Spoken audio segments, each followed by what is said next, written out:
गोफिणू बाई गोफिणू, अर्ध्या रात्री गोफिणू, गरे घ्या गरे पोटाला बरे, न खाईल त्याची म्हातारी मरे. ह्याच्यात आम्ही ह्या दोन ओळी बदलल्या होत्या की गरे म्हणजे कोकणातले गरे ते पोटाला कसे चांगले असा बदल केला. पण आता तो लोकांना पचनी नाही पडला. ह्या जुन्या बायकात त्यांनी सांगितलं नाही नाही तेच ऐकायला छान वाटतं, गरे घ्या गरे पोटाला बरे, न खाईल त्याची म्हातारी मरे. ते पारंपरिक जे आलंय ते आवडतं लोकांना. त्या ज्येष्ठ बायका इतक्या उत्साही असतात, सगळ्यात उत्साही त्या असतात. त्याच सांगतात आमच्या वेळेला ना आम्ही पिंगा असा करायचो, आमच्या वेळेला आम्ही गाठोडं असं करायचो, त्यावेळेला हे गाणं म्हणलं जाईल. म्हणजे त्यांच्यात ही गाणी सगळी स्मृतीत असतात. त्यामुळे ही जुनी गाणी बदलणं अवघड आहे. अवघड म्हणजे त्यांना ते पटतच नाही. आता पिंगा साधारण अगदी जुनं गाणं आहे, पिंगा ग पोरी पिंगा ग पोरी पिंगा. नुसता पिंगा घातला तर बायका येतात खेळायला, पण त्यांना त्याच्यात मजा नाही येत की नुसतं फिरायचं गरगर गरगर. मग हे जे नाटकी पद्धतीने थोडस आम्ही एक एक ठेक्यात अशा पुढे जातो, एक जण माझा जावई आहे, तू असा आहे तसा आहे करून दाखवतो. क्या ती म्हणणार माझी सून आहे ना, ती ऍक्टर आहे ग, काय तुला माझा तिला अभिमान आहे असं ती तेव्हा म्हणते. हे असं एक एक आम्ही त्याच्यात बदल करत गेलो. एका बाईंनी तर आठवते मला, इतका सुंदर पकवा घालून दाखवला वेगळ्या तऱ्हेचा. वय वर्ष 80 त्या बाईंचं होतं. अतिशय सुरेख पकवा घालून दाखवला की बघा बरं तुम्हाला जमतोय का. आणि खरंच आमच्यापैकी कोणाला तसा पकवा जमला प्रामाणिकपणे सांग. खरं सांगायचं तर मंगळागौरीच्या खोळ्याला वयाचं बंधन नाही आणि कपड्यांचं बंधन नाही. हे अगदी आम्ही म्हणजे आवर्जून सांगतो. कपड्यांचं बंधन नाही म्हणजे हे मंगळागौरीचे खेळ आता फक्त मंगळागौरी पुरते मर्यादित नाही राहिलेले. हा एक इव्हेंट झालाय आता. इव्हेंट मॅनेजमेंट म्हणूनच ह्याच्याकडे बघितलं जातं. तर मला प्रामाणिकपणे असं वाटतं की शाळातनं जर आपली परंपरा टिकवायची असेल तर महिन्यातनं एक दिवस हा खेळ का नाही शिकवायचा मुलींना. हाय हॅलो नमस्कार. रसिका मोहिनीच्या या नवीन पॉडकास्टमध्ये मी भाग्यश्री देसाई आपल्या सगळ्यांचं मनापासून स्वागत करते. रसिको, श्रावण महिना आता येतोच आहे आणि मंगळागौरीचा सीझन आहे. आज आपल्याकडे अशा सखी आलेल्या आहेत, त्या घरोघरी जाऊन याचे मंगळागौरीतले खेळ त्यांचा ग्रुप करून देतो. आणि त्यांचं एक बहुपेडी व्यक्तिमत्व आहे. त्या उत्कृष्ट ॲथलेट आहेत, स्पोर्ट्स वुमन आहेत. त्यांचा स्वतःचा केटरिंगचा सुद्धा व्यवसाय आहे. तर भेटूया आजच्या गेस्टना, रेखा होशिंग मॅडम. रेखा ताई, रसिका मोहिनीच्या पॉडकास्टवर मनापासून स्वागत. खूप खूप धन्यवाद. मंगळागौर हा एक परंपरागत आपला खेळ आहेच, पण आता त्याच्यामध्ये बाहेरच्या स्त्रिया त्यांची मंडळं घेऊन येतात आणि परफॉर्म करतात. तर ही परंपरा साधारण कधी सुरू झाली? साधारणपणे 1993 साली संस्कार भारतीनी या खेळांची सुरुवात केली. त्या पूर्वीच्या काही बायका खेळायच्या, पण त्या आपापल्या घरापुरत्या खेळायच्या. संस्कार भारतीच्या काही ज्येष्ठ महिलांनी असा विचार केला की हे समाजात सगळ्या लोकांपर्यंत पोहोचलं पाहिजे. म्हणून मग त्यांनी गावोगावी फिरून ही जुनी गाणी, पारंपरिक जी गाणी आहेत ती शोधून काढली. कारण आपल्याला साधारणतः पहिलं एक एक कडवं माहिती असतं, पूर्ण गाणं माहिती नसतं. त्या ह्या सगळ्या महिला फिरल्या, खूप गावातनं गेल्या, जुनी गाणी शोधून काढली, त्याला चाल लावली आणि त्याचं सादरीकरण आपल्या खेळातनं करायला सुरुवात केली. आणि मग त्या सोसायटीमध्ये किंवा घरोघरी जाऊन अशा सादर करायला लागल्या. अशी सुरुवात तेव्हापासून झाली. त्याच वेळेला संस्कार भारतीने ह्या गाण्यांचं एक पुस्तक तयार केलं, ज्याच्यात पूर्ण चित्र आहेत. हे ते पुस्तक आहे की त्याच्यात खेळ कसे खेळायचे, त्याची माहिती आणि गाणी, ठेका कसा धरायचा, ही सर्व माहिती संस्कार भारतीने हे पहिल्यांदा सुरू केलेलं आहे. आता खूप ग्रुप झालेले आहेत त्याचे. अच्छा. आणि याच्यामध्ये म्हणजे पारंपरिक गाणी आणि आता काही नवीन तुम्ही ऍड केलेत गाणी का? नाही, खरं सांगायचं तर आपला हा मूळ वारसा जो आहे, ही परंपरा, ही जशीच्या तशी पुढच्या पिढीकडे जाणं हे गरजेचं आहे. म्हणून आम्ही मूळ गाण्याला किंवा मूळ गाभ्याला कुठेही हात लावला नाहीये. फार तर फार एखाद्याची चाल बदलली असेल किंवा एखाद्याचं फॉर्मेशन मध्ये बदल केला असेल, पण मूळ गाणी आम्ही कुठेही बदललेली आहेत. कारण ऐकायला प्रेक्षकांना सुद्धा ना ती मूळ गाणी लक्षात असतात आणि तीच ऐकायला आवडतात. त्याच्यामुळे त्याच्यात तुम्ही काहीतरी नवीन चाल दिली आहे, काहीतरी बदल केलाय, तर तो कानाला खटकतो. म्हणजे करणाऱ्यालाही हे होतं आणि ऐकणाऱ्याला नाही हे जुनं गाणं होतं ना, ते असं होतं. कारण ह्या बायका ज्या बघायला येतात ना मंगळागौर, किंवा ज्यांच्याकडे नातेवाईकांकडे जमतात ना, त्या ज्येष्ठ बायका इतक्या उत्साही असतात, सगळ्यात उत्साही त्या असतात. त्याच सांगतात आमच्या वेळेला ना आम्ही पिंगा असा करायचो, आमच्या वेळेला आम्ही गाठोडं असं करायचो, त्यावेळेला हे गाणं म्हणलं जाईल. म्हणजे त्यांच्यात ही गाणी सगळी स्मृतीत असतात. त्यामुळे ही जुनी गाणी बदलणं अवघड आहे. अवघड म्हणजे त्यांना ते पटतच नाही. आणि खरंच कानाला जुन्या ठेक्याला जी दाद मिळते ना ती नवीन गाण्यांच्या ह्याला नाही नाही मिळत. मिळत, हं. नाही मिळत. ते काहीतरी बदल म्हणून करतात लोक, बरेच जण करतात तसं, हम्म. पण ते मूळ आपली परंपरा आहे ती पुढे जावी तशीच्या तशी, हा वारसा पुढच्या पिढीकडे जाण्यासाठी तो त्याच्यात बदल करणं गरजेचं आहे असं मला नाही वाटत.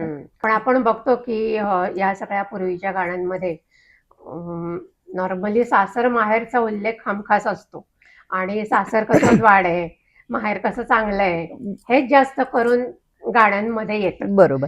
तर काय म्हणजे पूर्वीच्या काळी ते ठीक होतं की मुली लहान असायच्या किंवा बरोबर. हा पूर्वीच्या काळी कसं मुलींची लग्न लवकर व्हायची, त्यामुळे हो. किती नाही म्हणलं तरी थोडाफार त्यांना सासूरवास असायचा. आणि मग पूर्वीच्या बायकांची तीच मनोवृत्ती होती की मला माझ्या सासूनी त्रास दिला ना म्हणजे तुझी सासू पण तशीच असेल, हे मुलींच्या मनावर बिंबवलं जायचं. पण एक सांगू का, मंगळागौरीच्या खेळात अशी गाणी खूप कमी आहेत. ही गाणी जी आहेत सासू आणि म्हणजे सासू सून किंवा माहेर आणि सासर, ही भोंडल्याच्या गाण्यात तुम्हाला ऐकायला मिळतील. अस्स सासर द्वाडबाई कोंडोनी मारित, अस्स माहेर सुरेखबाई खेळाया मिळत, हे भोंडल्याच्या गाण्यात तुम्हाला ऐकायला. मंगळागौरीच्या गाण्यात अशी गाणी नाहीयेत फारशी. आणि आता त्याच्यात आम्ही बदल असा केलाय की निगेटिव्हिटी कुठेही नाही गेली पाहिजे, की सासू वाईट आहे असं नाही. आता आपण गोफाचंच एक उदाहरण घेऊयात. गोफ आपण म्हणतो की नाही, गोफिणू बाई गोफिणू अर्ध्या रात्री गोफिणू, गरे घ्या गरे पोटाला बरे, न खाईल त्याची म्हातारी मरे. ह्याच्यात आम्ही ह्या 2 ओळी बदलल्या होत्या की गरे म्हणजे कोकणातले गरे ते पोटाला कसे चांगले, असा बदल केला. पण आता तो लोकांना पचनी नाही पडला. ह्या जुन्या बायकात त्यांनी सांगितलं नाही नाही तेच ऐकायला छान वाटतं, गरे घ्या गरे पोटाला बरे, न खाईल त्याची म्हातारी मरे. ते पारंपरिक जे आलंय ते आवडतं लोकांना. हे खेळ सगळ्यांना जमत असतील असं नाही, आणि त्यामुळे मग बाहेरच्या टीमला बोलवून ते करून घेण्याचा सुरू झाला असेल. तर अशा वेळेला तुम्ही म्हणजे जे काय तुमचं प्रोफेशनल कौशल्य असतं, तर त्याच्याकरता तुम्ही तयारी कशा आता तुम्ही म्हणालात की महिनाभर आधी ट्रेनिंग असतं, पण म्हणजे त्या ग्रुप प्रमाणे तुम्ही एका ग्रुपमध्ये किती मुली असतील किंवा काय एज ग्रुप काय असेल? नाही, खरं सांगायचं तर मंगळागौरीच्या खेळाला वयाचं बंधन नाही आणि कपड्यांचं बंधन नाही. हे अगदी आम्ही म्हणजे आवर्जून सांगतो. कपड्यांचं बंधन नाही म्हणजे कुठल्याही कपड्यांमध्ये तुम्ही खेळू शकता. तुम्ही 5 वारी साडीत खेळू शकता, तुम्ही 9 वारी, असं नाही की 9 वारीच साडी नेसली पाहिजे. 5 वारी साडीत सुद्धा तितक्याच लिलया खेळ सगळे खेळता येतात आणि हे आम्ही आवर्जून शिकवतो मुलींना. आता गाठोडं घालणं म्हणजे थोडीशी रिस्क असते त्याच्यात, की समोर प्रेक्षक बसलेले तर काही दिसेल का, खराब दिसेल का, तर ते आम्ही आवर्जून 5 वारी साडी नेसून या, आम्ही तुम्हाला बसायचं कसं शिकवतो आणि गाठोडं कसं घालायचं हे शिकवलं जातं. हे अगदी आम्ही आवर्जून करतो. मग मुली पंजाबी ड्रेस घालून येतात, सोयीनी जे कपडे असतील ते, पण 9 वारीच साडी पाहिजे असं आमचा आपण ज्या वेळेला परफॉर्म करायला जातो त्यावेळेला ती एक आपली संस्कृती, आपले दागिने हे सगळं लोकांपर्यंत व्यवस्थित पोच, आणि त्याच्याशिवाय त्या खेळाला उठाव पण येत नाही. त्याचं एक वातावरण निर्मिती होतच नाही. तुम्ही 5 वारी साड्या आले आहेत 5 वारी साड्या असं होतं.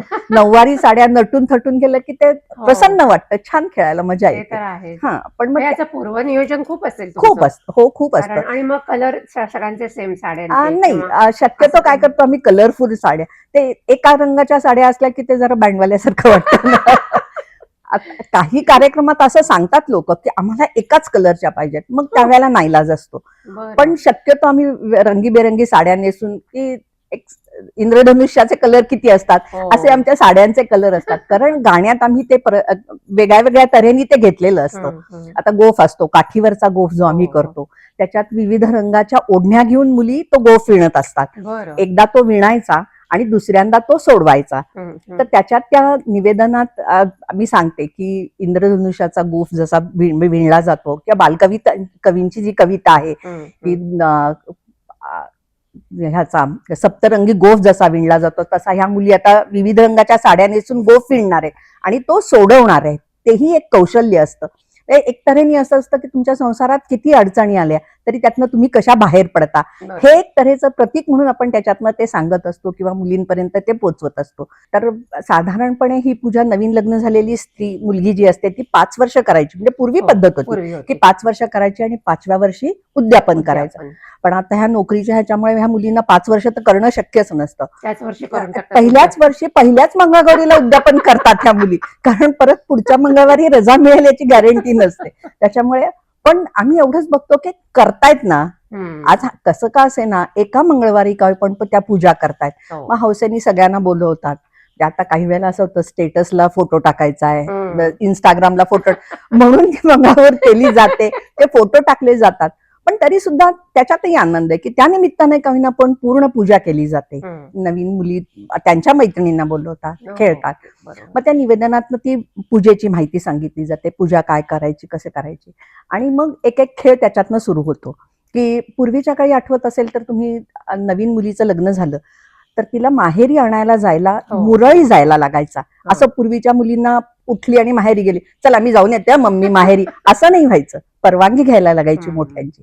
मग ते गाण्यातनं आम्ही सांगतो किंवा निवेदनातनं सांगतो की असं मुलींना जाता येत नव्हतं, मग त्यावेळेला तो मुरळी जायला लागायचा.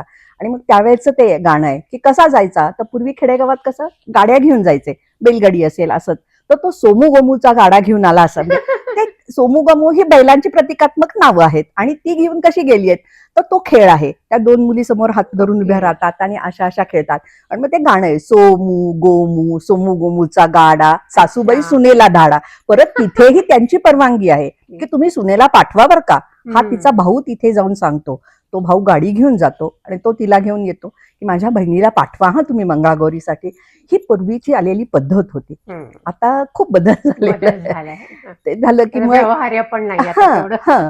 आणि खरं तर ह्या नात्यात आता मोकळेपणा पण आलाय. म्हणजे परवानगी घेतली जात नाही, तेवढा मोकळेपणा आहे की बाबा जाऊन येते. सांगितलं तर सासूलाही काही वाटत नाही आणि सुनेलाही काही. पूर्वी तुम्ही म्हणला तसं मुली लहान होत्या, 10-12 वर्षाच्या, बरोबर. त्याच्यामुळे परवानगी म्हणजे एकटीने जाणं शक्यच नसायचं. त्यामुळे ते एक होतं. मग ते झालं की ह्या सगळ्या मुली जमल्या आहेत. आता त्या कुठे जमल्या आहेत, तर एका मैत्रिणीच्या जिच्याकडे मंगळागौर आहे तिच्या घरात, मग तिच्या घराचं वर्णन करायचं किंवा घर कसं मोठं आहे आणि ह्या मुली कशा खेळणार आहेत.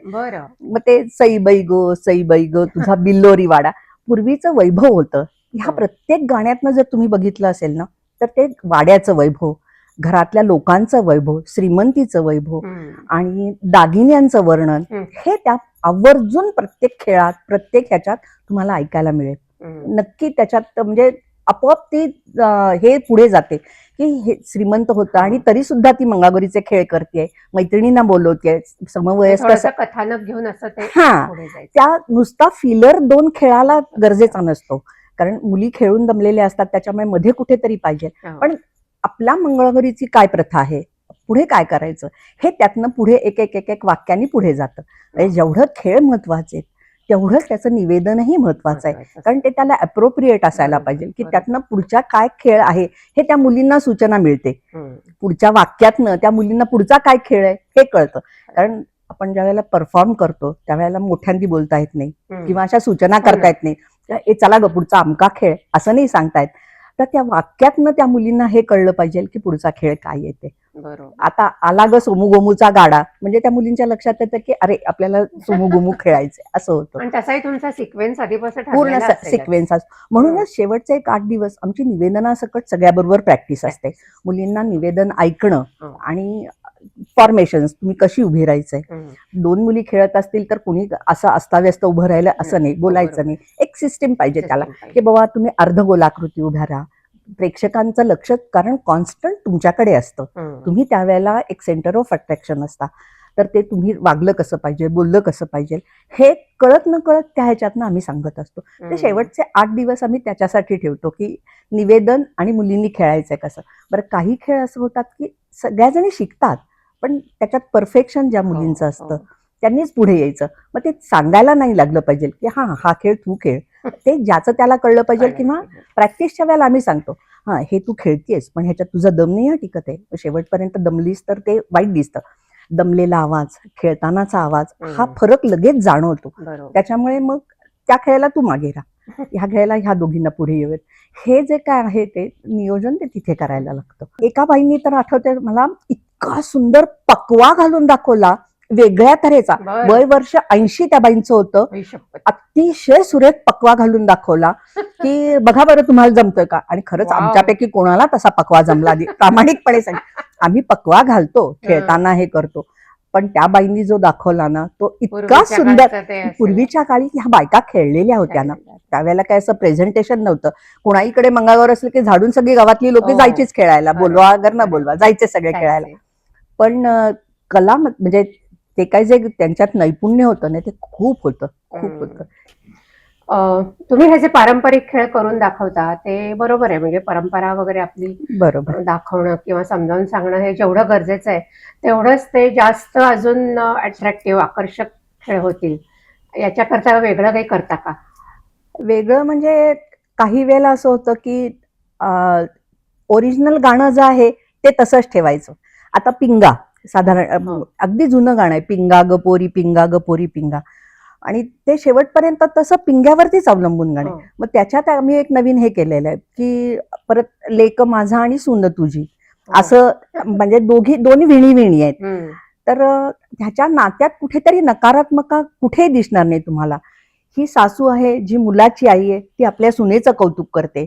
सुनेची जी आई आहे ती आपल्या जावयाचं कौतुक करते. आधी ती म्हणते माझा मुलगा हुशार आहे, ती म्हणते माझी मुलगी डॉक्टर आहे किंवा सुंदर आहे. हम्म. पण मग नंतर ती जावयाचं कौतुक ज्या वेळेला करते त्यावेळेला लक्षात येतं की हे संबंध कुठेतरी सुधारलेले आहेत. हम्म. म्हणजे आणि हे सादरीकरणात एक एक गोष्टी आम्ही वाढवत गेलो. अच्छा. नुसता पिंगा घातला तर बायका येतात खेळायला, पण हा. त्यांना त्याच्यात मजा नाही येत की नुसतं फिरायचं गरगर गरगर. बरोबर. मग हे जे नाटकी पद्धतीने थोडंसं आम्ही एक एक ठेक्यात अशा पुढे जातो, एक जण माझा जावई आहे, तू असा आहे तसा आहे करून दाखवतो. की ती म्हणणार माझी सून आहे ना ती ऍक्टर आहे ग, काय तुला माझा तिला अभिमान आहे असं ती तेव्हा म्हणते. ओके. हे असं एक एक आम्ही त्याच्यात बदल करत गेलो. म्हणजे हे एवढे बदल त्याच्यात आवश्यक असतात, कारण मूळ गाभा तसाच ठेवलाय, ओरिजिनल पिंगा तसाच ठेवलाय, आणि मग एक एक त्याच्यात कडवं एक ऍड केलं आणि हे केलं. आता आगोटा पागोटा साधं गाणं आहे, मग त्याच्यात हाँगकाँग लेन मध्ये जाईन ग, लाली लिपस्टिक आणीन ग, किंवा तुळशी बागेत जाईन, झाऱ्या सोऱ्या आणीन ग, हे जुनं झालं. मग हाँगकाँग लेन आली, आणखीन कुठेतरी ती आमच्या क्लबला गेली, शॉपिंगला गेली, मॉलमध्ये जाईन. हे त्या त्या परिस्थितीत काही वेळेला आम्ही असं काय करतो की ऑडियन्स कसा आहे बघून हे बदल करावे लागतात. सगळ्या पारंपरिक बायका असतील, वयस्कर असतील तर सगळी जुनी गाणी आवडतात त्यांना, अच्छा. किंवा जुने खेळ आवडतात, जुन्या पद्धतीने खेळलेले आवडतात. बरं. पण जर नवीन असतील तर त्याच्यात बदल तिथल्या तिथे मग आम्ही तो कॉल घेतो. आता आपण ती नौका केरळी जी होडी घेतो, हो. मग त्याच्यात माहेरला जाते ग नाखवा, तिच्या घोवाला हे पाठवा, पत्र पाठवा किंवा निरोप द्या तिला. तर त्याच्यात मग आम्ही सगळ्यात शेवटी तिच्या घोवाला SMS पाठवा असं जोरांनी ठेक्यात म्हणतो. तर तो तेवढ्या ह्याच्यातला बदल लोकांना गंमत अप्रिशिएट, वाटते गंमत तेवढी. वाटते. मूळ गाणं तसंच ठेवलंय, पण दुसरी ओळ घेताना मग हा बदल करतो की तिच्या घोवाला SMS पाठवा. मग लोकांना कुठेतरी ते रिलेट होतं की अरे आता नुसताच निरोप पण हे पाठवते, आता फोनची सोय आहे तर बरोबर. तो SMS पाठवा असं होतं. असे बदल छोटे छोटे करतो, पण ते सगळे परिस्थितीवरती अवलंबून ठेवतो काय करायचं ते. आता तुम्ही म्हणालात की संस्कार भारतीच्या तर्फे तुम्ही हे सगळं सादरीकरण हो करता, हो पण ठीक आहे, म्हणजे हा एक भाग सोडून द्या, पण ज्या बाकीच्या म्हणजे इतरही अनेक खूप ग्रुप्स असतील हो हे हो करणारे, पण ते सगळे व्यावसायिक असतील ना, म्हणजे असं हो. प्रत्येकाला विदाऊट एनी चार्ज नाही नाही नाही नाही ते परवडत नाही नसेल. नाही नाही म्हणजे मला पुढचा प्रश्न त्याच अनुषंगाने विचारायचे की हे मग एक व्यवसायाचं साधन होऊ शकतं का, आणि त्या निमित्ताने त्या स्त्रीची किंवा त्या ग्रुपची एक स्वतंत्र ओळख निर्माण व्हायला याची मदत होते का? हो हो, अगदी जरूर होते. आम्ही असं म्हणतच नाही की आम्ही पैसे घेत नाही म्हणजे आम्ही खूप छान करतो. ह्याच्यात व्यावसायिक ग्रुप खूप आलेत आणि त्याच्यात वाईट काहीच नाहीये. किती आलेत साधारण? आत्ता जवळजवळ 25-30 ग्रुप आहेत, हे जास्तीच असतील पण कमी म्हणजे नाहीत. आपल्या पुण्यामध्ये? हो हो हो, पुणे, पिंपरी चिंचवड आहे, तिकडे खडकी दापोडी आहे, खेळणारे ग्रुप खूप आहेत, आणि इथून उठून दुसरीकडे जाऊन खेळणारे पण ग्रुप आहेत. बरं. असेही ग्रुप आहेत की जे आता काही वेळेला तर आम्हीच असं करतो, आम्हाला जर एका दिवशी 4 खेळ आले तर नाही खेळू शकत, मुलींचा तेवढा स्टॅमिना नसतो, खरंय. जाण्या-येण्यातलं अंतर खूप असतं, हो तर ना. मग आम्ही दुसऱ्या ग्रुपला हा खेळ पास ऑन करतो ना. अच्छा, हा ओके. म्हणजे तेवढं बरं, आपापल्यात सामंजस्य आहे पाहिजे. की त्याही खेळतायत, आम्हीही खेळतो, आम्ही पैसे घेत नाही, तुम्हाला घ्यायचे असेल तर तुम्ही घ्या, आमचं काहीच म्हणणं नाही. ज्यांनी फोन केलाय त्यांना सांगायचं हा नंबर ह्या ग्रुप खेळतो, काय करायचं. त्या मुली सिनियरिटी प्रमाणे पैसे देतात, अच्छा. की खूप जुनी आहे तिला 1000 दिले, 5, म्हणजे जे काय त्यांचे ठरले असतील त्याच्या प्रपोर्शन मध्ये ते पैसे वाटतात. आणि बरं. त्याच्यात गैर काही नाहीये, नाही, म्हणजे ते असं बरोबर. आम्ही म्हणतच नाही नाही, की उलट व्यवसाय म्हणून हे चांगलंच आहे ना. आहेच आहे, आहेच आहे. मग त्याच्यात फक्त परफेक्शन जास्ती आलं तर आणखीन चांगलं होऊ शकतं ना. व्यवसाय म्हणून याच्याकडे बघतातच, आहेत बघणारे. आता या व्यवसाय म्हणजे मी व्यवसाय अशा करता म्हणते की तुमचा जरी नसला तरी बरोबर आहे, इतर व्यवसाय बायका, म्हणून बघता स्त्रिया, येईल हां, त्याच्याकडे. व्यवसाय म्हणून बघत हो, असतील हो. त्याच्याकडे. पण हे श्रावणातले 4 मंगळवार सोडले तर एरवी तसं काही काम नाही, नसतं. नसतं. मग अशा वेळेला त्या दुसरं काही करतात का? हा, तेच सांगणार होते मी आता, की हे मंगळागौरीचे खेळ आता फक्त मंगळागौरी पुरते मर्यादित नाही राहिलेले. हा एक इव्हेंट झालाय आता. अच्छा. इव्हेंट मॅनेजमेंट म्हणूनच ह्याच्याकडे बघितलं जातं. बरं. तर ह्याच्या जोडीला बारसं आहे, लग्नातल्या संगीताचा कार्यक्रम करतात, हो, हो. डोहा जेवणाचा कार्यक्रम करतात. अच्छा. ह्याच्या त्यामुळे वर्षभरात काही ना काहीतरी कोणाकडे तरी असतंच. अच्छा. त्याच्यामुळे हा सगळा ग्रुप असा ना असा ह्या तऱ्हेने एंगेज असतो. ओके. त्यांचं त्या मग निमित्ताने त्यातलंही प्रॉपर ट्रेनिंग वगैरे घेतलेलं असतं त्यांनी. बहुतेक बऱ्याच जणींना नाच येत असतो, कुठे कुठे शिकलेले असतात. डोहा जेवणाच्या कार्यक्रमाला काय होतं, सगळ्यांना नाच लागतात. तुम्ही निवेदन काय करतायत त्याच्याशी फारसं घेणं देणं नसतं त्यांना. हा, कारण त्यांना त्यांच्या आनंदात ते मशगूल असतात. बरोबर. मग ते बेबी शॉवर म्हणून हो, हो. फोटो काढणं असतं, हे असतं, खूप असतं. मग त्याच्यात आम्हाला आधुनिकता काय, तर वेगळे वेगळे खेळ घ्यायचे, त्यांना इन्व्हॉल्व करून घ्यायला लागतं, कारण कुणालाही इंटरेस्ट नसतो. डोहा जेवणाचं म्हणजे त्या डोहाळ तुली आणि तिचा नवरा, शेजारचे आजी आजोबा सासू सासरे कोण असतील एवढ्यांनाच असतो, बाकी सगळे गप्पात असतात. मग त्यांना ह्या कार्यक्रमात एंगेज ठेवण्यासाठी किंवा त्यांना इन्व्हॉल्व करून घेण्यासाठी वेगळे वेगळे गेम ठेवतो आम्ही. बरं. मग त्यांना त्याच्यात घ्यायचं. मग तुम्ही विचारायचं की हॉलमध्ये सगळ्यात पहिली कोण आली तिला काहीतरी बक्षीस दे. फुटकळ बक्षीस असतात, कधी कॅडबरी असेल, कधी पावडरचा डबा असेल, असं. पण त्या निमित्ताने ते अलर्ट राहतात आणि तुमच्या कार्यक्रमाकडे त्यांचं लक्ष राहतं. कारण गरजेचं असतं, नाहीतर नुसतं येऊन खेळून जाण्यात काही अर्थ नसतं. मग त्याची गाणी वेगळी शोधायची, त्याचे डान्स बसवायचे, त्याच्यासाठी मग त्यांच्या नातेवाईकांची माहिती करून घ्यायची. मग ते प्रेझेंटेशन करायचं की मुलाचा मामा काय. आता ते खूप ठिकाणी तसं झालंय की मी होणार आजी, मी होणार आजोबा, असं ते टॅग लावायचे सगळ्यांना, त्यांना हे करायचं.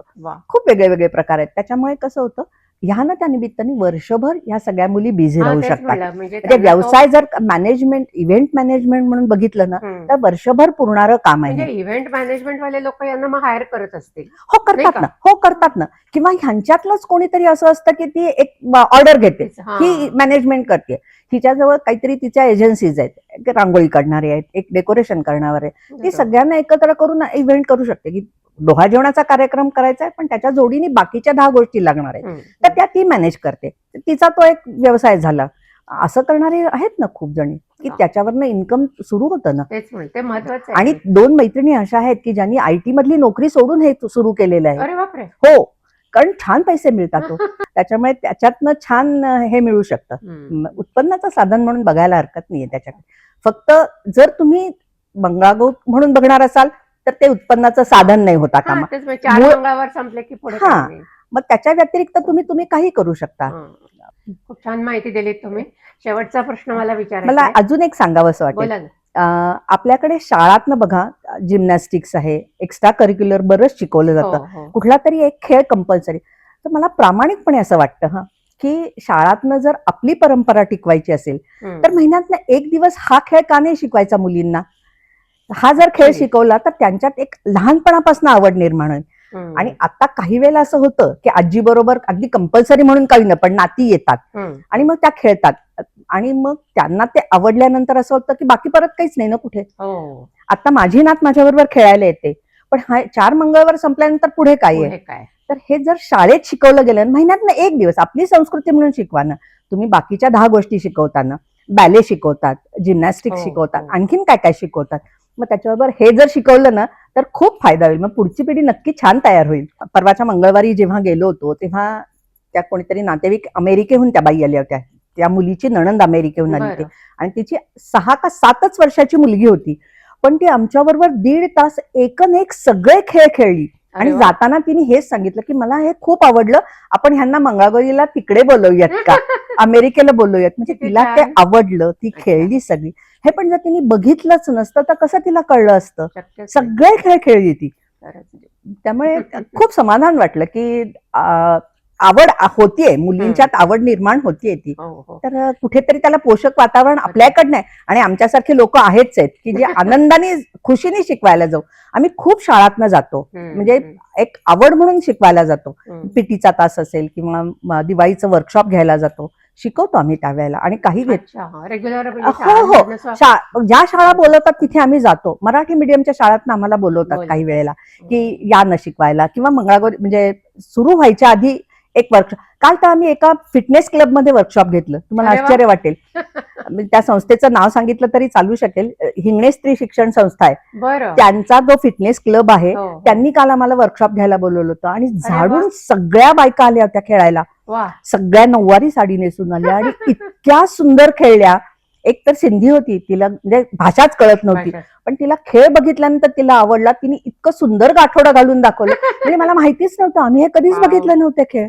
महाराष्ट्र सोडून हे खेळ तसे बाहेर कुठे दिसतच नाही. तर हे बाहेर पोचवायचे असतील तर ह्या गोष्टी आपल्याला जास्ती उपयोगी पडतील. अगदी खरंच आहे. खूप छान वाटलं तुमच्याशी बोलून आणि खूप छान सविस्तर माहिती दिली. आणि मला खात्री आहे आपल्या प्रेक्षकांनाही हा एपिसोड नक्की आवडलेला असेल. तुम्हाला जर काही शंका असतील किंवा मॅडमला कॉन्टॅक्ट करायचा असेल तर त्यांचा नंबर आपण डिस्क्रिप्शन बॉक्समध्ये देणारच आहोत. तुम्हाला हा एपिसोड कसा वाटला हे ऐकायला आम्हाला नक्कीच आवडेल. आपलं रसिका मोहिनी चॅनलही सबस्क्राईब करा. एका आठवड्याकरता हाईप करायचा असतो हा व्हिडिओ, तेही करा तुम्ही. आणि बघत राहा रसिका मोहिनी चॅनल. भेटूया पुढच्या भागामध्ये. तोपर्यंत मस्त राहा, मजेत राहा, आनंदात राहा. धन्यवाद.